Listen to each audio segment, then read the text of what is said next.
Hi, ഇന്നത്തെ ക്ലാസ്സിൽ നമ്മൾ നോക്കുന്നത് PLC opto electronics and measuring എക്യുപ്മെൻറ്റ്സിൻ്റെ നെക്സ്റ്റ് പാർട്ടാണ്. ലാസ്റ്റ് ക്ലാസ്സിൽ നമ്മൾ കുറച്ച് MCQs ഡിസ്കസ് ചെയ്തിരുന്നു. ദെൻ DSO, ദെൻ സ്പെക്ട്രം അനലൈസറൊക്കെ നോക്കിയിരുന്നു. ഇന്നത്തെ ക്ലാസ്സിൽ നമുക്ക് റിമൈനിങ് പോർഷൻസും കൂടെ നോക്കാം. Next is logic probe and logic analyser. അപ്പോൾ ലോജിക് പ്രോബ് എന്താണ്, ലോജിക് അനലൈസർ എന്താണ്, ജസ്റ്റ് ഒരു ഐഡിയ നമുക്ക് നോക്കാം. അപ്പോൾ എന്താണ് ലോജിക് പ്രോബ്സ്? ലോജിക് പ്രോബ് എന്ന് പറഞ്ഞാൽ it's a low cost hand held test probe used for analysing and troubleshooting the logic states of a digital circuit. അപ്പോൾ നമുക്കറിയാം, ഒരു ഡിജിറ്റൽ സർക്യൂട്ടിന് രണ്ട് ഔട്ട്പുട്ടാണുള്ളത്, ഒരു 1ഉം 0യും. അപ്പോൾ നമുക്ക് ഏതെങ്കിലും ഒരു ഡിജിറ്റൽ സർക്യൂട്ടിൽ നമുക്ക് എവിടെയെങ്കിലും ഒരു ലോജിക് സ്റ്റേറ്റ്, ഇവിടുത്തെ ഔട്ട്പുട്ട് 1 ആണോ 0 ആണോ എന്ന് ഡിറ്റർമിൻ ചെയ്യാൻ വേണ്ടിയിട്ട് നമ്മൾ ഉപയോഗിക്കുന്ന ഒരു ഡിവൈസാണ് ലോജിക് പ്രോബ്. അപ്പോൾ logical States, that is 0 or 1 in A digital circuit can be tested using A logic probe. അപ്പോൾ കഴിഞ്ഞ പ്രാവശ്യം പോളി ലെക്ചറർ ഇലക്ട്രോണിക്സിൽ ചോദിച്ചൊരു ക്വസ്റ്റ്യൻ ആയിരുന്നു, ഒരു ലോജിക് പ്രോബിൽ എത്ര LEDs ഉണ്ടെന്നുള്ളത്. അപ്പോൾ അതിൻ്റെ ആൻസർ എന്ന് പറഞ്ഞാൽ 2 ആണ്. അപ്പം നമുക്ക് പ്രോബ്സിൽ അതിന് 3 LEDs ഒക്കെ പ്രൊവൈഡ് ചെയ്യുന്നുണ്ടെങ്കിലും ബേസിക് ആയിട്ടുള്ള സർക്യൂട്ടിൽ, ബേസിക് ആയിട്ടുള്ള ലോജിക് പ്രോബ്സിൽ 2 LEDs ആണ്. ഒന്നെന്ന് പറഞ്ഞാൽ 0യ്ക്ക് കറസ്പോണ്ടിങ്ങും ഒന്നെന്ന് പറഞ്ഞാൽ 1ന് കറസ്പോണ്ടിങ് ആയിട്ട്. 0യ്ക്ക് കറസ്പോണ്ടിങ് ഒരു LED-യും 1ന് കറസ്പോണ്ടിങ് ഒരു LED-യും, അങ്ങനെ മൊത്തത്തിൽ 2 LEDs ആണ് ഒരു ലോജിക് പ്രോബ്സിലുള്ളത്. ദെൻ മോഡേൺ ലോജിക് പ്രോബ്സിലൊക്കെ എക്സ്ട്രാ ആയിട്ട് ഒരു LED കൂടെ പ്രൊവൈഡ് ചെയ്യുന്നുണ്ട്. അതായത് ഈ ട്രാൻസിഷൻ സ്റ്റേറ്റ് ഇൻ ബിറ്റ്വീൻ 0-1ൻ്റെ ഇടയ്ക്ക് ഒരു ട്രാൻസിഷൻ സ്റ്റേജ് കാണിക്കാൻ ഒരു LEDസും പ്രൊവൈഡ് ചെയ്യുന്നുണ്ട്. ബട്ട് നമ്മൾ എപ്പോഴും ലോജിക് പ്രോബ്സിൽ എത്ര LEDs ഉണ്ടെന്ന് ചോദിച്ചാൽ ജനറലായിട്ട് 2 LEDs ആണ് ഉള്ളത്. നെക്സ്റ്റ് ഇസ്, അപ്പോൾ ലോജിക് പ്രോബ്സ് എന്താണെന്ന് മനസ്സിലായാലും നമുക്ക് ഏതെങ്കിലും സർക്യൂട്ടിൽ ഡിജിറ്റൽ സ്റ്റേറ്റ് എന്താണെന്ന് റെക്കഗ്നൈസ് ചെയ്യാൻ, ഏതർ ഇറ്റ് 0 or 1 എന്ന് ടെസ്റ്റ് ചെയ്യാൻ വേണ്ടി നമ്മൾ ഉപയോഗിക്കുന്ന, ട്രബിൾ ഷൂട്ടിങ്ങിനൊക്കെ ഉപയോഗിക്കുന്ന ഒരു ഡിവൈസ് ആണെന്ത്, logic probe. Then logic analyser എന്ന് പറഞ്ഞാൽ എന്താണ്? ലോജിക് അനലൈസറിനകത്ത് അതും ഈ സെയിം പ്രോസസ്സ് തന്നെയാണ്. നമുക്ക് ഇത്തിരിയും കൂടെ ഒരു വൈഡർ റീജിയനിലാണ് ഈ ലോജിക് അനലൈസർ വരുന്നത്. അതായത് നമുക്ക് ഡേറ്റാനെ സ്റ്റോർ ചെയ്തും കൂടെ വെക്കാൻ പറ്റും. അതായത് നമുക്ക് ആ ട്രാൻസിഷൻ, അതായത് 0 ആണോ 1 ആണോ എന്ന് ചെക്ക് ചെയ്യുന്നത് കൂടി തന്നെ, ചെക്ക് ചെയ്യുന്നതിനോടൊപ്പം തന്നെ അത് സ്റ്റോർ ചെയ്ത് വെക്കാനൊരു ഇതുള്ളതാണ് എന്ത്, നമ്മുടെ ലോജിക് അനലൈസർ എന്ന് പറയുന്നത്. So when many signals need to be observed or recorded simultaneously a logic analyser is used instead. അപ്പോൾ നമുക്ക് ആ ലോജിക് അനലൈസർ നമുക്ക് സിസ്റ്റത്തിലോട്ട് കണക്ട് ചെയ്ത് കഴിഞ്ഞാൽ നമുക്ക് ആ വലിയൊരു സർക്യൂട്ടിൽ, ആ ഡിജിറ്റൽ സർക്യൂട്ടിലെ ഏതൊക്കെ പോയിൻറ്റ്സിലുള്ള, ഗേറ്റ്സിൻ്റെ പോയിൻറ്റ്സ് അല്ലെങ്കിൽ മൾട്ടിപ്ലെക്സറിൻ്റെ പോയിൻറ്റ്സ് അല്ലെങ്കിൽ ഫ്ലിപ്പ് ഫ്ലോപ്സിൻ്റെ പോയിൻറ്റ്സിലുള്ള ആ സ്റ്റേറ്റ് ചേഞ്ചസ് അല്ലെങ്കിൽ 0s 1s എവിടേക്കാണ് കിട്ടുന്നതെന്നുള്ളത് നമുക്ക് ഡീറ്റെയിൽഡ് ആയിട്ട് ആ ടൈം അനാലിസിസ് നമുക്ക് അവിടെ ചെയ്യാൻ പറ്റും. അത് നമുക്ക് ആ മെമ്മറിയിലേക്ക് സ്റ്റോർ ചെയ്ത് വെക്കാനും പറ്റും.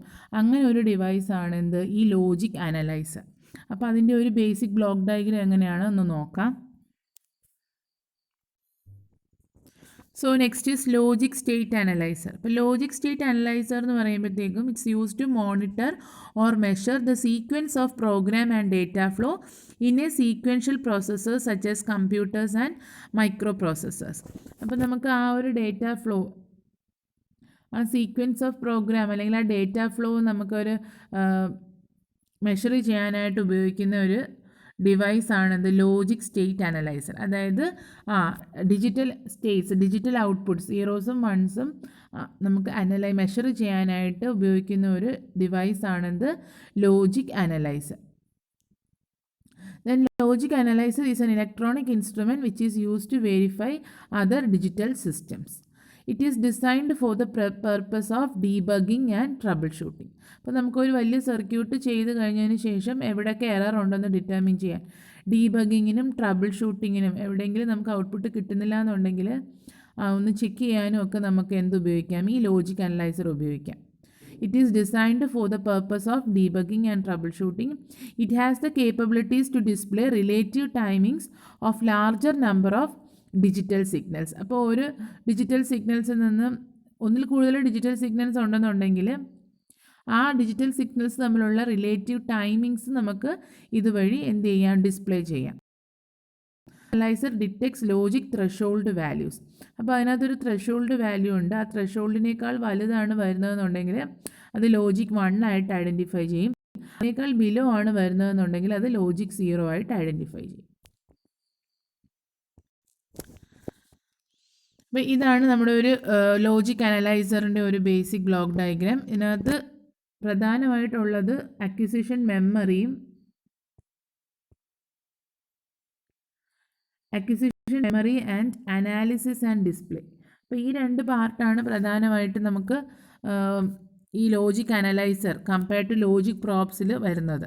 അപ്പോൾ ഇവിടെ നമുക്ക് ആ മെമ്മറിയിലേക്ക് സ്റ്റോർ ചെയ്യാനും പറ്റും, അതുപോലെ തന്നെ നമുക്ക് ആ ഒരു സ്റ്റേറ്റ് നമുക്ക് ഡിസ്പ്ലേ ചെയ്യാനും പറ്റും.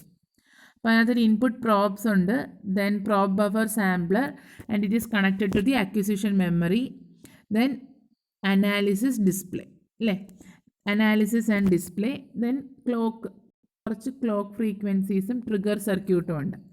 എക്സ്റ്റേണൽ ക്ലോക്ക് പ്രോബ് ഉണ്ട്, അതുപോലെ clock select, internal clock generator. അപ്പോൾ ഇൻറ്റേർണൽ ക്ലോക്ക് ജനറേറ്റർ ഉണ്ട്, എക്സ്റ്റേണൽ ക്ലോക്ക് പ്രോബ് ഉണ്ട്, ദെൻ ഇൻപുട്ട് പ്രോബ്സ്. അപ്പോൾ ഇത്രയാണ് ഒരു ലോജിക് സ്റ്റേറ്റ് അനലൈസറിൻ്റെ basic block diagram. Input probes, then acquisition memory, analysis and display, then trigger circuit ഉണ്ട്, then memory control, then clock select, internal clock generator, external clock probe. അപ്പോൾ നമുക്ക് just എന്താണെന്ന് നോക്കാം. The acquisition probes connect the logic analyser to the system under test. നമുക്ക് ഏത് സിസ്റ്റത്തിൻ്റെ logic States ആണ് analyse ചെയ്യേണ്ടത്, ആ സർക്യൂട്ടിലേക്ക് നമ്മൾ ഇൻപുട്ട് പ്രോബ് അക്വിസിഷൻ പ്രോബ്സ് എന്ത് ചെയ്യും, കണക്ട് ചെയ്യും ഇല്ലേ. The probes internal comparator is wear input voltage comparison occurs against the threshold voltage and the signals logic state 1 or 0 is determined. നമ്മൾ ആദ്യം തന്നെ കണ്ടിരുന്നു, ഇതിനകത്തൊരു ത്രെഷോൾഡ് വോൾട്ടേജ് ഉണ്ട്, അത് പ്രൊവൈഡ് ചെയ്യുന്നത് ഈ ഇൻപുട്ട് പ്രോബിൽ ഒരു ഇൻറ്റേർണൽ കമ്പാരേറ്റർ ഉണ്ട്. ആ കമ്പാരേറ്ററിനകത്തൊരു ത്രെഷോൾഡ് വോൾട്ടേജ് സെറ്റ് ചെയ്തിട്ടുണ്ട്. ആ വോൾട്ടേജിന് എബോവ് ആണെന്നുണ്ടെങ്കിൽ 1 ആയിട്ട് ഐഡൻറ്റിഫൈ ചെയ്യും, ബിലോ ആണെന്നുണ്ടെങ്കിൽ 0 ആയിട്ട് ഐഡൻറ്റിഫൈ ചെയ്യും. അപ്പോൾ ആ ഒരു സ്റ്റേജിൽ 1 ആണോ 0 ആണോ ഡിറ്റർമിൻ ചെയ്യും. അതിനുശേഷം the data acquisition circuit acquires the data of system under test using A 16-bit register. അപ്പോൾ ആ ഡേറ്റ 1 ആണോ 0 ആണോ എന്നുള്ള ഡേറ്റ ഈ ഡേറ്റ അക്വിസിഷൻ സർക്യൂട്ട് ആ ഡേറ്റ ഒരു 16-bit രജിസ്റ്ററിലേക്ക് വാങ്ങിക്കും. User is able to choose the sampling clock edge which is use to trigger the data sampling either with a positive or negative clock edge. അതുപോലെ തന്നെ നമുക്ക് ഒരു external clock probe ഉണ്ടല്ലേ, അത് വെച്ചിട്ട് നമുക്ക് എന്ത് ചെയ്യാം, ട്രിഗർ ചെയ്യിക്കാനുള്ള സാമ്പിളിംഗ് ക്ലോക്ക് എഡ്ജ് പോസിറ്റീവ് ആണോ നെഗറ്റീവ് ക്ലോക്ക് എഡ്ജ് ആണോ എന്നുള്ളത് നമുക്ക് ചൂസ് ചെയ്ത് കൊടുക്കാം. അതുപോലെ next is logic analyser uses variety of trigger ways to analyse a digital system. അപ്പോൾ നമുക്ക് ആ ട്രിഗറിങ് കൊടുക്കുന്നതനുസരിച്ച് ഓരോ സ്റ്റേജസിലും പോയിട്ടായിരിക്കും ഈ ലോജിക് അനലൈസർ അവിടുത്തെ ഔട്ട്പുട്ട് ചെക്ക് ചെയ്യുന്നത്. അത് നമുക്ക് എക്സ്റ്റേണൽ പ്രോബ് വഴി എക്സ്റ്റേണൽ ക്ലോക്ക് വഴി ആ ട്രിഗർ നമുക്ക് കൺട്രോൾ ചെയ്ത് കൊടുക്കാം. Then the trigger circuit functions to enable user to capture data. Then the memory module consists of internal RAM used to store the data capture. അപ്പോൾ ഇതിനകത്തൊരു memory module ഉണ്ട് അല്ലേ, ആ മെമ്മറി മൊഡ്യൂളിനകത്താണെങ്കിൽ ഇൻറ്റേർണൽ റാം ഉണ്ട്, അവിടെയാണ് നമ്മൾ ഈ ഡിറ്റക്റ്റ് ചെയ്ത ഈ ലോജിക് സ്റ്റേറ്റ് സ്റ്റോർ ചെയ്ത് വെക്കുന്നത്. Once the trigger is met, the memory module starts to store the data until the memory is full. അതായത് നമ്മളപ്പം ആ ട്രിഗർ കൊടുക്കുമ്പോൾ എന്ത് ചെയ്യും, ട്രിഗർ കൊടുക്കുമ്പോഴാണ് ആ ലോജിക് സ്റ്റേറ്റ് പ്രോബ് ഡിറ്റക്റ്റ് ചെയ്ത വാല്യൂ ഈ മെമ്മറിയിലേക്ക് എന്ത് ചെയ്യുന്നത്, സ്റ്റോർ ചെയ്യുന്നത്. ട്രിഗർ ചെയ്യാൻ നമുക്ക് പല വേസ് ഉണ്ട്. ആ ട്രിഗർ കൺട്രോൾ ചെയ്യാനായിട്ട് നമുക്ക് എക്സ്റ്റേണൽ ഒരു പ്രോബും ഉണ്ട്, ക്ലോക്ക് പ്രോബും ഉണ്ട്. Then clock selector is used to select the clock driving the data acquisition circuit. ഇപ്പോൾ ഡേറ്റ അക്വിസിഷൻ സർക്യൂട്ടിനെ ഡ്രൈവ് ചെയ്യുന്ന ആ ക്ലോക്ക് സെലക്ട് ചെയ്യാനായിട്ട് ഒരു ക്ലോക്ക് സെലക്ടർ സർക്യൂട്ടും ഉണ്ട്. During the timing analysis internal clock is chosen to drive the logic analyser, while during state analysis external clock is chosen. അപ്പോൾ നമുക്ക് ടൈമിംഗ് അനാലിസിസിലാണെന്നുണ്ടെങ്കിൽ ഇൻറ്റേർണൽ ക്ലോക്ക് ചൂസ് ചെയ്യാം, അതുപോലെ സ്റ്റേറ്റ് അനാലിസിസിലാണെന്നുണ്ടെങ്കിൽ എക്സ്റ്റേണൽ ക്ലോക്ക് ചൂസ് ചെയ്യാം. A frequency divider is used to step down the internal clock frequency in internal timing analysis. അപ്പോൾ നമ്മൾ പറഞ്ഞിരുന്നു ഇതിനകത്ത് നമുക്ക് റിലേറ്റീവ് ടൈമിങ്സ് ഒക്കെ മെഷർ ചെയ്യാമെന്നല്ലേ. അപ്പോൾ ആ ഒരു റിലേറ്റീവ് ടൈമിങ്സ് മെഷർ ചെയ്യാനായിട്ട് നമുക്ക് ആ ഇൻറ്റേർണൽ ക്ലോക്ക് ഫ്രീക്വൻസി ചൂസ് ചെയ്യാമെന്ന് പറഞ്ഞു. ആ ക്ലോക്ക് ഫ്രീക്വൻസിയിൽ നമ്മൾ ഒരു ഫ്രീക്വൻസി ഡിവൈഡർ ഉപയോഗിച്ചിട്ടാണ് അവിടെ ആ കൗണ്ടിങ് ഒക്കെ സെറ്റപ്പ് ചെയ്തിരിക്കുന്നത്. Controller is a finite state machine which issues the control signals and control the sequence of the acquisition hardware. Then ഇവിടെ ഒരു controller ഉണ്ട് which is used to control the acquisition sequence. For analysis, it uses a processor system equivalent to a computer on a chip. അപ്പോൾ നമുക്ക് ഇതിൻ്റെ detailed അനാലിസിസിന് നമ്മൾ example NIOS2 ഒരു computer on A ചിപ്പായിട്ടുള്ള കാര്യങ്ങൾ ഉപയോഗിച്ച് നമുക്കിതിനെ കണക്ട് ചെയ്ത് കഴിഞ്ഞാൽ നമുക്ക് ഫർദർ അനാലിസിസ് പോസിബിളാണ്. It analyzes the data acquired based on the program stored in it and displays the result or output. അപ്പോൾ നമ്മൾ ആ മെമ്മറിയിൽ സ്റ്റോർ ചെയ്തേക്കുന്ന അനുസരിച്ചുള്ള ഒരു ഡേറ്റ നമുക്ക് ഡിസ്പ്ലേ ചെയ്യിക്കാനും ഇതിനകത്ത് ഉണ്ട്. അപ്പോൾ അത്രയാണ് അതിൻ്റെ ഒരു basic idea of A logic analyser. അപ്പോൾ ലോജിക് അനലൈസർ എന്ന് പറഞ്ഞാൽ ഇത്രയേ ഉള്ളൂ. അതിനകത്ത് നമുക്ക് ആ ഒരു സർക്യൂട്ടിലെ ലോജിക് സ്റ്റേറ്റ്സ് മെഷർ ചെയ്യാം, അതുപോലെ തന്നെ ഡിസ്പ്ലേ ചെയ്യിക്കാം, അതുപോലെ തന്നെ അതെന്ത് ചെയ്യാം, സ്റ്റോർ ചെയ്തും വെക്കാം. അപ്പോൾ ഈ ഒരു 3 ഫങ്ഷൻസും ചെയ്യുന്ന ഒരു ട്രബിൾ ഷൂട്ടിങ്ങിനും ഡീബഗിങ്ങിനും ഒക്കെ വേണ്ടി ഉപയോഗിക്കുന്ന ഒരു ഡിവൈസ് ആണെന്ത് ലോജിക് സ്റ്റേറ്റ് അനലൈസർ. ഓക്കെ,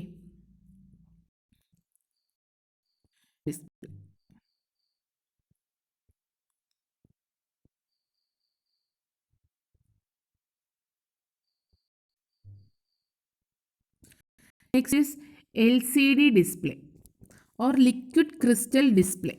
അപ്പോൾ ലിക്വിഡ് ക്രിസ്റ്റൽ ഡിസ്പ്ലേ എന്ന് പറഞ്ഞാൽ is a thin flat panel display device used for electronically displaying information such as text, images and moving picture. അപ്പോൾ നമുക്ക് ആ ഇമേജസിനെ ഡിസ്പ്ലേ ചെയ്യിക്കാനായിട്ട് ഒരു ഫ്ലാറ്റ് പാനൽ ഡിവൈസ് ആണെന്ത് ഈ ഒരു ലിക്വിഡ് ക്രിസ്റ്റൽ ഡിസ്പ്ലേ, അഥവാ നെക്സ്റ്റ് നമ്മൾ നോക്കുന്ന LED ഡിസ്പ്ലേ, പ്ലാസ്മ. ഇതെല്ലാം നമുക്ക് ടെക്സ്റ്റ് അല്ലെങ്കിൽ ഇമേജസ് അല്ലെങ്കിൽ മൂവിങ് പിക്ചറിനെയൊക്കെ ഡിസ്പ്ലേ ചെയ്യിക്കാൻ ഉപയോഗിക്കുന്ന ഫ്ലാറ്റ് പാനൽ ഡിസ്പ്ലേ ഡിവൈസസ് ആണ്. So it is used, LCD is used in computer, monitors, televisions, instrument panels, gaming devices etcetera. Then polarization of lights is used here to display objects. അപ്പം നമ്മുടെ aim എന്താണ്, നമുക്ക് light emit ചെയ്യണം ഇല്ലേ. ആ light emit ചെയ്യുന്നതാണ് നമ്മൾ display ആക്കേണ്ടത്. അപ്പോൾ ആ ലൈറ്റ് എമിറ്റ് ചെയ്യാനായിട്ട് ആ ലൈറ്റിൻ്റെ ഇൻറ്റൻസിറ്റി വേരി ചെയ്യിക്കുന്നത് നമുക്ക് വരുന്ന ഇൻഫർമേഷൻ അനുസരിച്ചായിരിക്കും. അപ്പോൾ നമുക്കിപ്പോൾ ഒരു TV-യിൽ അല്ലെങ്കിൽ കമ്പ്യൂട്ടറിലൊക്കെ നമുക്ക് ഡിസ്പ്ലേ ചെയ്യിക്കേണ്ട ഇമേജ് എന്ന് പറഞ്ഞാൽ ലൈറ്റിൻ്റെ ഫോമിലാണ്. അപ്പോൾ അത് ആ ഇലക്ട്രിക്കൽ എനർജി ആയിട്ട് വരുന്ന സിഗ്നലിനെ കൺവേർട്ട് ചെയ്ത് ലൈറ്റ് എനർജി ആയിട്ട് നമുക്ക് ഡിസ്പ്ലേ ചെയ്യിക്കണം. അപ്പോൾ ലിക്വിഡ് ക്രിസ്റ്റൽ ഡിസ്പ്ലേക്കകത്ത് നമ്മൾ ഉപയോഗിക്കുന്നതെന്ന് പറഞ്ഞാൽ ലിക്വിഡ് ക്രിസ്റ്റലാണ് ഈ ഒരു ലൈറ്റ് ഇൻറ്റൻസിറ്റി നമുക്ക് വരുന്ന ഇലക്ട്രിക്കൽ സിഗ്നൽസിനനുസരിച്ചുള്ള ലൈറ്റ് ഇൻറ്റൻസിറ്റി പ്രൊഡ്യൂസ് ചെയ്യാനായിട്ട് നമ്മൾ ഉപയോഗിക്കുന്നത് ലിക്വിഡ് ക്രിസ്റ്റൽ എന്ന് പറയുന്ന ഒരു കമ്പോണൻ്റ് ആണ്. ലിക്വിഡ് ക്രിസ്റ്റൽസ് എന്ന് പറഞ്ഞാൽ എന്താണ്, are liquid chemicals in a state that has properties between those conventional liquid and solid crystals. അപ്പോൾ ഒരു ലിക്വിഡിൻ്റെയും സോളിഡ് ക്രിസ്റ്റലിൻ്റെയും പ്രോപ്പർട്ടീസ് കമ്പൈൻ ചെയ്ത ഒരു സ്റ്റേറ്റ് ആണെന്ത് ഈ ലിക്വിഡ് ക്രിസ്റ്റൽ എന്ന് പറയുന്നത്. So that is a liquid crystal may flow like a liquid but its molecule may be oriented in a crystal like way. അപ്പോൾ അതൊരു ലിക്വിഡ് പോലെ ഫ്ലോ ചെയ്യുകയും ചെയ്യും, എന്നാൽ അതിൻ്റെ മോളിക്കുലർ അറേഞ്ച്മെൻറ്റ് എന്ന് പറഞ്ഞാൽ ഒരു ക്രിസ്റ്റൽ ലൈക്ക് സ്ട്രക്ചർ ആയിരിക്കും. So liquid crystals molecules can be aligned precisely when subjected to electric fields as in the way metal shavings line up in the field of a magnet. അപ്പം നമ്മൾ ഈ liquid crystal മോളിക്യൂൾസിന് ഒരു പ്രത്യേക electric field കൊടുത്തു കഴിഞ്ഞാൽ അതിൻ്റെ property അനുസരിച്ച് അതെന്ത് ചെയ്യും, അത് പ്രോപ്പറായിട്ട് അലൈൻ ചെയ്യും. When properly align the liquid crystals allow light to pass through. അപ്പോൾ ഒരു ലിക്വിഡ് ക്രിസ്റ്റൽ എന്ന് പറഞ്ഞാൽ ആക്ച്വലി അതൊരു പോളറൈസർ ആയിട്ടാണ് വർക്ക് ചെയ്യുന്നത്. ഒരു പോളറൈസർ എന്ന് പറഞ്ഞാൽ എന്താണ്, ഒരു പോളറൈസർ എന്ന് പറഞ്ഞാൽ എന്താണ്, പോളറൈസർ എന്ന് പറഞ്ഞാൽ നമുക്കറിയാം, നമുക്ക് വരുന്ന ലൈറ്റ് എന്ന് പറഞ്ഞാൽ ലൈറ്റ് എന്ന് പറഞ്ഞാൽ ഇലക്ട്രോമാഗ്നറ്റിക് വേവ് ആണ് അല്ലേ. അപ്പോൾ അതിനകത്ത് ഇലക്ട്രിക് ഫീൽഡും മാഗ്നറ്റിക് ഫീൽഡും ദെൻ ആ വേവ് പ്രൊപ്പഗേഷൻ്റെ ഡയറക്ഷനും മ്യൂച്വലി പെർപെൻഡിക്കുലർ ആയിട്ടുള്ള ഒരു വേവ് ഫോമാണ് ഈ ലൈറ്റ് സിഗ്നൽ എന്ന് പറഞ്ഞാൽ. അപ്പോൾ ഈ ലൈറ്റ് സിഗ്നലിനെ ആ ഓറിയൻറ്റേഷൻ ഏതെങ്കിലും ഒരു ഡയറക്ഷനിലോട്ട്, ഇലക്ട്രിക് ഫീൽഡിൻ്റെ ഓറിയൻറ്റേഷൻ ഏതെങ്കിലും ഒരു ഡയറക്ഷനിലോട്ട് കൺഫൈൻ ചെയ്യുന്ന ഡിവൈസാണ് എന്തെന്ന് പറഞ്ഞാൽ പോളറൈസർ എന്ന് പറഞ്ഞാൽ. അപ്പോൾ പോളറൈസറിൻ്റെ ഫങ്ഷൻ എന്ന് പറഞ്ഞാൽ നമുക്ക് വരുന്ന അൺപോളറൈസ്ഡ് ആയിട്ടുള്ള ലൈറ്റിൽ നിന്ന്, അൺപോളറൈസ്ഡ് ലൈറ്റ് എന്ന് പറയുമ്പോഴത്തേക്കും അതിനകത്ത് ഇലക്ട്രിക് ഫീൽഡും മാഗ്നറ്റിക് ഫീൽഡും ഈ വരുന്ന ആ പ്രൊപ്പഗേഷൻ വേവിൻ്റെ അതിൻ്റെ പാത്തിന് പെർപെൻഡിക്കുലർ ആയിട്ടായിരിക്കും. അപ്പോൾ ഈ പോളറൈസറിലൂടെ കടന്നു പോകുമ്പോഴത്തേക്കും, ഇതൊരു പോളറൈസർ ആണെന്നുണ്ടെങ്കിൽ ഇതിലൂടെ പാസ് ചെയ്ത് പോകുന്ന വേവ് ഫോംസിൻ്റെ ഇലക്ട്രിക് ഫീൽഡ് ഏതെങ്കിലും ഒരു ഡയറക്ഷനിലോട്ട് അലൈൻഡ് ആയിരിക്കും. അപ്പോൾ അതാണ് ഒരു പോളറൈസിൻ്റെ പ്രത്യേകത. അപ്പോൾ ഈ ലിക്വിഡ് ക്രിസ്റ്റൽ എന്ന് പറഞ്ഞ മെറ്റീരിയലിന് പോളറൈസറായിട്ട് ആക്ട് ചെയ്യാനുള്ള ഒരു ടെൻഡൻസി ഉണ്ട്. അപ്പം നമുക്ക് ഈ ഒരു പോളറൈസറിൻ്റെ ഇൻറ്റൻസിറ്റി വന്ന് വീഴുന്ന ഇലക്ട്രിക് ഫീൽഡിനനുസരിച്ച് എന്ത് ചെയ്യും, വേരി ചെയ്യും. അതായത് ഈ പോളറൈസറിൻ്റെ ലിക്വിഡ് ക്രിസ്റ്റലിൻ്റെ പൊസിഷൻസ് മാറുന്നതനുസരിച്ച് ഈ പോളറൈസറിൻ്റെ ആംഗിൾ അല്ലേ, പ്രൊപ്പഗേഷൻ ആംഗിൾ ചേഞ്ച് ചെയ്യും. ഈ പ്രൊപ്പഗേഷൻ ആംഗിൾ ചേഞ്ച് ചെയ്യുന്നതിനനുസരിച്ച് നമുക്ക് എന്താണ് ലൈറ്റിൻ്റെ ഇൻറ്റൻസിറ്റി വേരി ചെയ്യും. അപ്പോൾ അതാണ് ഈ LCDയുടെ ബേസിക് വർക്കിംഗ് പ്രിൻസിപ്പിൾ. അതായത് ഓരോ ലിക്വിഡ് ക്രിസ്റ്റലും ഓരോ പോളറൈസറായിട്ട് ആക്ട് ചെയ്യും. പോളറൈസറിൻ്റെ പ്രത്യേകത എന്ന് പറഞ്ഞാൽ ഒരു ഡയറക്ഷനിൽ മാത്രം നമുക്ക് ഇലക്ട്രിക് ഫീൽഡിന് പ്രൊപ്പോർഷണലായിട്ട് ലൈറ്റ് എനർജി മൂവ് ചെയ്യും. അപ്പോൾ ആ ലൈറ്റ് എനർജി മൂവ് ചെയ്യുന്നത് ഇലക്ട്രിക് ഫീൽഡിന് പ്രൊപ്പോർഷണലായിട്ടായിരിക്കും. അതുപോലെ തന്നെ അതിൻ്റെ അലൈൻമെൻറ്റ് ലൈറ്റ് ഇൻറ്റൻസിറ്റിക്ക് അനുസരിച്ച് ചേഞ്ച് ആവും. അപ്പോൾ ഈ പോളറൈസറിൻ്റെ അലൈൻമെൻറ്റ് ലൈറ്റ് ഇൻറ്റൻസിറ്റിക്ക് അനുസരിച്ച് ചേഞ്ച് ആകുമ്പോഴത്തേക്കും അതെന്താണ്, ആ പോളറൈസറിൻ്റെ ആംഗിൾ ചേഞ്ച് ആവും. ആംഗിൾ ചേഞ്ച് ആണെന്ന് പറഞ്ഞാൽ ലൈറ്റ് ഇൻറ്റൻസിറ്റി വേരി ചെയ്യുന്നു എന്നാണ് അതിൻ്റെ മീനിങ്. അതായത് വന്ന് വീഴുന്ന ഇലക്ട്രിക് ഫീൽഡിനനുസരിച്ച് അല്ലെങ്കിൽ ഇലക്ട്രിക് എനർജിക്ക് അനുസരിച്ചിട്ടുള്ള ഒരു ലൈറ്റ് ഇൻറ്റൻസിറ്റി വേരിയേഷൻ ഈ ലിക്വിഡ് ക്രിസ്റ്റൽ പ്രൊവൈഡ് ചെയ്യും by acting the liquid crystal as a polariser. അപ്പോൾ ഇതാണ് അതിൻ്റെ ഒരു ലിക്വിഡ് ക്രിസ്റ്റൽ ഡിസ്പ്ലേയുടെ ഒരു സ്ട്രക്ചർ. നമ്മൾ നോക്കിക്കഴിഞ്ഞാൽ ഇതാണ് നമുക്ക് ആ ഡിസ്പ്ലേ ചെയ്യുന്ന സ്ക്രീൻ. അപ്പോൾ അതിൻ്റെ ബാക്കിലോട്ടാണെങ്കിൽ നമ്മുടെ ഒരു LCD സ്ക്രീൻ എടുത്തു കഴിഞ്ഞാൽ, ആ മോണിറ്റർ എടുത്തു കഴിഞ്ഞാൽ CRT പോലല്ല, ബൾക്കി ഒന്നുമല്ല അല്ലേ. അപ്പോൾ അതിൻ്റെ ഒരു തിൻ ലെയറാണ്. അപ്പോൾ അതിനകത്തുള്ള ഒരു കമ്പോണൻസ് ആണ് ഓരോ ലെയറും. അപ്പോൾ ഇതിനകത്ത് വച്ചിരിക്കുന്ന ഈ നടുക്കത്തതാണ് നമ്മുടെ ലിക്വിഡ് ക്രിസ്റ്റൽ. അപ്പോൾ ലിക്വിഡ് ക്രിസ്റ്റലിന് അതിലേക്ക് വരാനായിട്ട് അതിൻ്റെ അപ്പുറത്തും ഇപ്പുറത്തും നമ്മൾ പോളറൈസിങ് ഫിൽറ്റേഴ്സ് വെച്ചിട്ടുണ്ട്. അപ്പം പോളറൈസിങ് ഫിൽറ്റേഴ്സ് എന്ന് പറയുമ്പോഴത്തേക്കും നമുക്ക് വരുന്ന ലൈറ്റ് ഇൻറ്റൻസിറ്റീനെ ഒരു ഡയറക്ഷനിലോട്ട് ആക്കിയിട്ട് ഈ ലിക്വിഡ് ക്രിസ്റ്റലിലേക്ക് കൊടുക്കും. ഈ ലിക്വിഡ് ക്രിസ്റ്റലിൻ്റെ പ്രത്യേകത എന്ന് പറഞ്ഞാൽ അതിനകത്ത് ഉള്ള ലിക്വിഡ് ക്രിസ്റ്റൽ എന്ന് പറഞ്ഞാൽ ഓരോ പോളറൈസറായിട്ട് ആക്ട് ചെയ്യും. അപ്പോൾ ഈ വരുന്ന നമ്മുടെ ഈ ഒരു ബാക്ക് ലൈറ്റിലുള്ള ഇൻറ്റൻസിറ്റിക്ക് അനുസരിച്ച് ഇവിടെ ഒരു TFT മെട്രിക്സ് ഉണ്ട്. TFT മെട്രിക്സ് എന്ന് പറഞ്ഞാൽ തിൻ ഫിലിം ട്രാൻസിസ്റ്റർ മെട്രിക്സ് ആണ്. അപ്പോൾ ഈ തിൻ ഫിലിം ട്രാൻസിസ്റ്റർ മെട്രിക്സ് എന്ന് പറഞ്ഞാൽ നമുക്ക് ഈ ഓരോ ലിക്വിഡ് ക്രിസ്റ്റലിനും കറസ്പോണ്ടിങ് ആയിട്ട് ഇതിനകത്ത് ഒരുപാട് ലിക്വിഡ് ക്രിസ്റ്റൽസ് ഉണ്ട്. ഈ ലിക്വിഡ് ക്രിസ്റ്റലിന് കറസ്പോണ്ടിങ് ആയിട്ട് ആ ലൈറ്റിനെ എന്താണ്, ആ പോളറൈസ്ഡ് ആയിട്ടുള്ള ലൈറ്റിനെ ആ ഒരു ലിക്വിഡ് ക്രിസ്റ്റലിലേക്ക് TFT മെട്രിക്സ് വഴിയാണ് കടത്തിവിടുന്നത്. അപ്പോൾ ആ ഓരോ പോയിൻറ്റും നമുക്ക് ഓരോ പിക്സൽ പോലെ കിട്ടും. ആ ഓരോ പിക്സലിൻ്റെ ഇൻറ്റൻസിറ്റി നമുക്ക് വേരി ചെയ്യുന്നതനുസരിച്ച് സ്ക്രീനിൽ എന്ത് ചെയ്യിക്കാം, ഡിസ്പ്ലേ ചെയ്യിക്കാം. അപ്പോൾ ആ പിക്സൽ പൊസിഷൻസ് അഡ്ജസ്റ്റ് ചെയ്യുന്നത് ഈ TFT മെട്രിക്സ് വഴിയാണ്. അപ്പോൾ ഈ ലിക്വിഡ് ക്രിസ്റ്റൽ അതിന് കറസ്പോണ്ടിങ് ആയിട്ടുള്ള വരുന്ന ഇലക്ട്രിക്കൽ എനർജിക്ക് കറസ്പോണ്ടിങ് ആയിട്ടുള്ള ലൈറ്റ് ഇൻറ്റൻസിറ്റി പ്രൊഡ്യൂസ് ചെയ്യും. ആ ലൈറ്റ് ഇൻറ്റൻസിറ്റി നമുക്ക് കളർ ഫിൽറ്ററിൽ കൂടെ കൊടുത്താൽ നമുക്ക് കളർ ഇമേജ് ആയിട്ട് നമുക്ക് സ്ക്രീനിൽ എന്ത് ചെയ്യും, ആ ഇൻറ്റൻസിറ്റി വേരിയേഷൻസ് നമുക്ക് സ്ക്രീനിൽ പ്രൊവൈഡ് ചെയ്യാം. അപ്പോൾ നമുക്ക് നമ്മൾ എന്ത് ഇൻഫർമേഷൻ ആണോ ക്യാപ്ചർ ചെയ്തിട്ട് സെൻഡ് ചെയ്തത് ആ ഇലക്ട്രിക്കൽ സിഗ്നലിനെ തിരിച്ച് ആ ഒരു വീഡിയോ സിഗ്നൽ അല്ലെങ്കിൽ ലൈറ്റ് സിഗ്നലായിട്ട് കൺവേർട്ട് ചെയ്തിട്ട് നമുക്ക് ഡിസ്പ്ലേ ചെയ്യാൻ ഉപയോഗിക്കുന്ന ഒരു ടൂൾ എന്ന് പറഞ്ഞാൽ നമ്മുടെ ലിക്വിഡ് ക്രിസ്റ്റലിൻ്റെ കെമിക്കൽ പ്രോപ്പർട്ടീസ് വെച്ചിട്ടാണ്. അപ്പോൾ അതൊരു പോളറൈസറായിട്ട് ആക്ട് ചെയ്യുന്നതുകൊണ്ട് ലൈറ്റിൻ്റെ ഇൻറ്റൻസിറ്റിനെ അതിന് വേരി ചെയ്യിക്കാൻ പറ്റും by the in proportional to the applied electric voltage അല്ലേ. അപ്പോൾ ഇലക്ട്രിക് വോൾട്ടേജിന് കറസ്പോണ്ടിങ് ആയിട്ടുള്ള ഒരു ലൈറ്റ് ഇൻറ്റൻസിറ്റി വേരിയേഷൻ ഈ ലിക്വിഡ് ക്രിസ്റ്റൽ പ്രൊഡ്യൂസ് ചെയ്തിട്ട് അത് നമുക്ക് സ്ക്രീനിൽ ഡിസ്പ്ലേ ചെയ്യിക്കാൻ പറ്റും. അപ്പോൾ ഇതാണ് ഒരു liquid crystal display. Next is LED display. LED display എന്ന് പറഞ്ഞാൽ സെയിം തന്നെയാണ്. നമ്മൾ ഉപയോഗിക്കുന്ന LED ഡിസ്പ്ലേക്കകത്ത് ഈ ബാക്ക് ലൈറ്റിന് മാത്രമേ വ്യത്യാസം വരുന്നുള്ളൂ. നമ്മൾ പ്രധാനമായിട്ടും LCDക്കകത്ത് ഈ ബാക്ക് ലൈറ്റ് എന്ന് പറഞ്ഞാൽ ഒരു ഫ്ലൂറസൻ സ്ക്രീൻ ആയിരിക്കും. അപ്പോൾ ആ വരുന്ന ഇലക്ട്രിക് സിഗ്നൽ ഈ ഫ്ലൂറസൻ സ്ക്രീനിൽ തട്ടിയിട്ടാണ് നമുക്ക് കറസ്പോണ്ടിങ് ഇൻറ്റൻസിറ്റി വേരിയേഷൻസ് നമുക്ക് പ്രൊഡ്യൂസ് ചെയ്യാൻ പറ്റുന്നത്. എന്നാൽ ഒരു LED ഡിസ്പ്ലേക്കകത്ത് ഈ ബാക്ക് ലൈറ്റ് എന്ന് പറഞ്ഞാൽ ലൈറ്റ് എമിറ്റിംഗ് ഡയോഡ്സ് ആണ്. ഈ ലൈറ്റ് എമിറ്റിംഗ് ഡയോഡ്സ് എന്ന് പറഞ്ഞാൽ എന്താണ്? അതൊരു ഇലക്ട്രിക്കൽ എനർജിയിലെ ലൈറ്റ് എനർജി ആയിട്ട് കൺവേർട്ട് ചെയ്യുന്ന ഡിവൈസാണ് അല്ലേ. ആ ലൈറ്റ് എനർജിയാണ് പോളറൈസർ വഴി എങ്ങോട്ടേക്ക് കൊടുക്കുന്നത്, ലിക്വിഡ് ക്രിസ്റ്റൽ ഡിസ്പ്ലേ കൊടുത്ത് നമുക്ക് സ്ക്രീനിൽ ഇമേജ് ഡിസ്പ്ലേ ചെയ്യിക്കുന്നത്. അപ്പോൾ ആ ഒരു വ്യത്യാസം മാത്രമേ ഉള്ളൂ. അപ്പോൾ ഇവിടെ ബേസിക് ഡയഗ്രം എല്ലാം അതുപോലെ തന്നെയാണ്. ഇവിടെ കണ്ടോ LED ബാക്ക് ലൈറ്റ് ആണ്, മറ്റൊരിക്കലാണെങ്കിൽ ഒരു ഫ്ലൂറസൻ ബാക്ക് ലൈറ്റ് ആണ് ഉപയോഗിക്കുന്നത്. Then TFT, then colour filters. ഇവിടെ നമ്മൾ ഇലക്ട്രോഡ്സ് പ്ലേസ് ചെയ്തിട്ടുണ്ട്. ദെൻ ഈ ലിക്വിഡ് ക്രിസ്റ്റൽ വഴി ഈ ഡിസ്പ്ലേ പിക്ചർ നമുക്കിവിടെ ഡിസ്പ്ലേ ചെയ്യിക്കാൻ പറ്റും. അപ്പോൾ ഇതാണ് ഒരു LCD ഡിസ്പ്ലേ. അപ്പോൾ LED ഡിസ്പ്ലേ.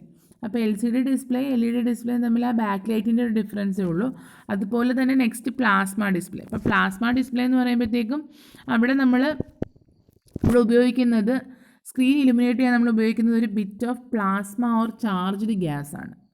അപ്പോൾ somewhat like A tiny neon light. അപ്പോൾ പ്ലാസ്മ ഗ്യാസ് ഉപയോഗിച്ചിട്ട് നമ്മൾ ഈ ഒരു ലിക്വിഡ് ക്രിസ്റ്റൽ ചെയ്യുന്ന അതേ ഫങ്ഷൻ ചെയ്യുന്ന ഒരു ഡിവൈസ്, ഒരു ഡിസ്പ്ലേ ആണ് ഈ പ്ലാസ്മ ഡിസ്പ്ലേ എന്ന് പറഞ്ഞാൽ. So a plasma display is a computer video display in which each pixel on the screen is illuminated by a tiny bit of plasma or charged gas, somewhat like a tiny neon light. Plasma displays are thinner than cathode ray tube displays and brighter than LCD displays. അപ്പോൾ കുറച്ചുകൂടെ brighter ആണ് ഈ plasma displays. So a plasma display panel is a type of flat panel display common to large TV displays 30 inches or larger. Then ഈ ഒരു LED LCDയുടെ basic comparison table ഒന്ന് നോക്കുക. LED LCD എന്ന് പറഞ്ഞാൽ PN junction device which charge visible lights when an electrical charge pass through it. It is an optical device used for displaying the information in the form of text and images. Then light emitting diode, liquid crystal display.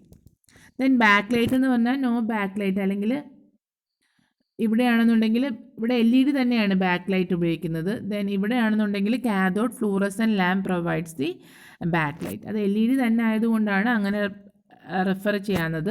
Then resolution of LED is very high but LCD is very low. Then power requirement for LED is more.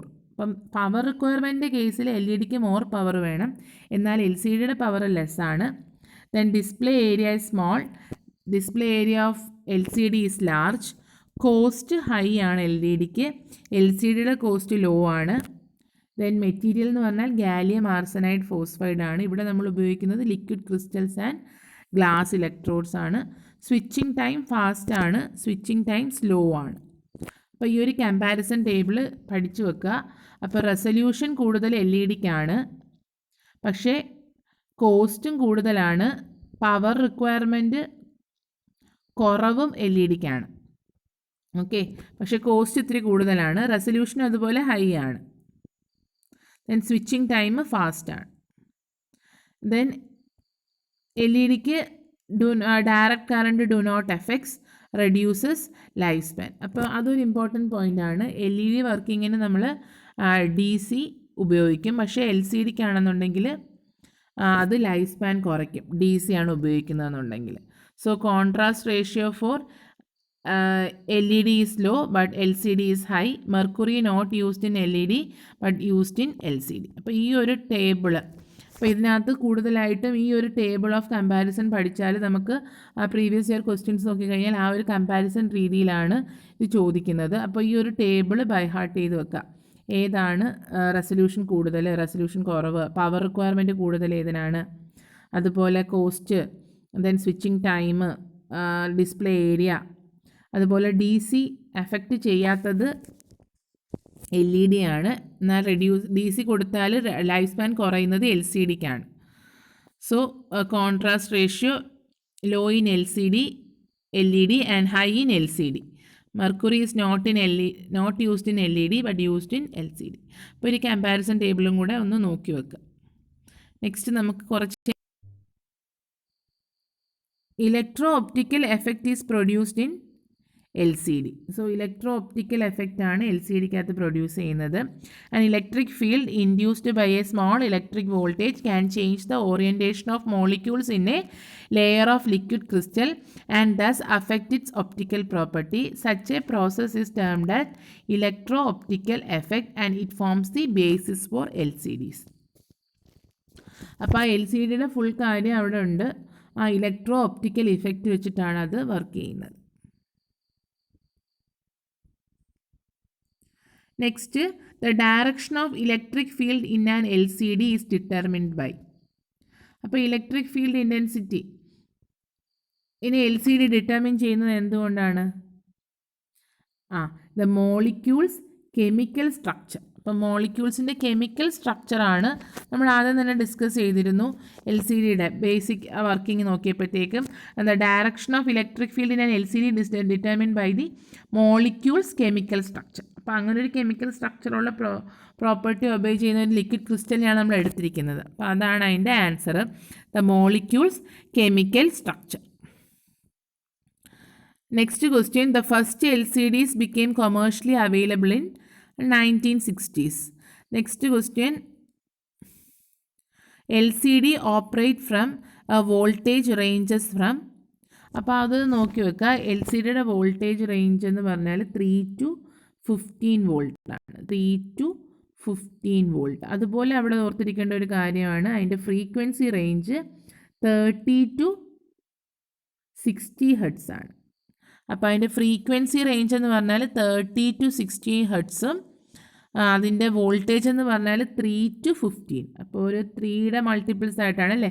3 to 15ഉം 30 to 60 ഹെർട്സും ആയിട്ടാണ് അതിൻ്റെ ഒരു frequency of ഓപ്പറേഷനും വോൾട്ടേജും. അപ്പോൾ ആ രണ്ട് points അവിടെ LCDയുടെ കേസിൽ ഒന്ന് ഓർത്ത് വെക്കുക. അതിൻ്റെ ഒരു ഫ്രീക്വൻസി റേഞ്ചും അതുപോലെ അതിൻ്റെ ഒരു വോൾട്ടേജ് റേഞ്ചും.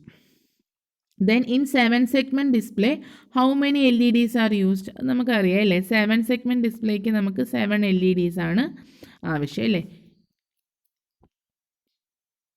ABCDEFG എന്ന് പറഞ്ഞ് നമ്മൾ ആ സെഗ്മെൻറ്റ്സിനെ മാർക്ക് ചെയ്തിട്ടുണ്ടാവും.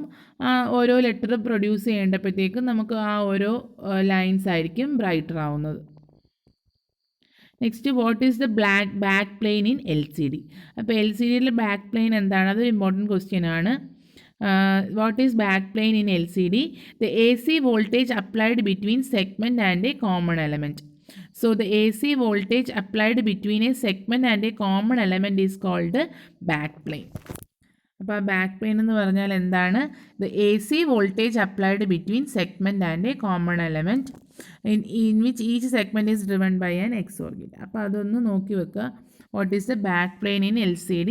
The AC voltage applied between segment and a common element. അപ്പോൾ ഇന്നത്തെ ക്ലാസ്സിൽ നമ്മൾ ഡിസ്പ്ലേസും അതുപോലെ ഇതും അതിൻ്റെ കമ്പാരിസണും ലോജിക് പ്രോബ്സ്, ലോജിക് അനലൈസർ ഒക്കെ ഡിസ്കസ് ചെയ്തു. കുറച്ച് MCQസും കവർ ചെയ്തു. അപ്പം ഇത്രയാണ് ഈ ഒരു ടോപ്പിക്കിൽ വരുന്നത്. അതായത് നമുക്ക് PLC, opto electronics and measuring equipments എന്നുള്ള പോർഷനിൽ നമ്മൾ ഓൾമോസ്റ്റ് എല്ലാ പോർഷനും കവർ ചെയ്തിട്ടുണ്ട്. മാക്സിമം MCQസും കവർ ചെയ്തിട്ടുണ്ട്. നന്നായിട്ട് ഈ പോർഷൻസ് ഒക്കെ നോക്കിക്കൊണ്ട് പോവുക. പ്രീവിയസ് ഇയർ ക്വസ്റ്റ്യൻസ് നന്നായിട്ട് വർക്കൗട്ട് ചെയ്യുക. അതുപോലെ തന്നെ മാക്സിമം MCQസ് അറ്റൻഡ് ചെയ്ത് നോക്കുക. All the best wishes for your exams. then and thank you for watching. All the best. Thank you once again.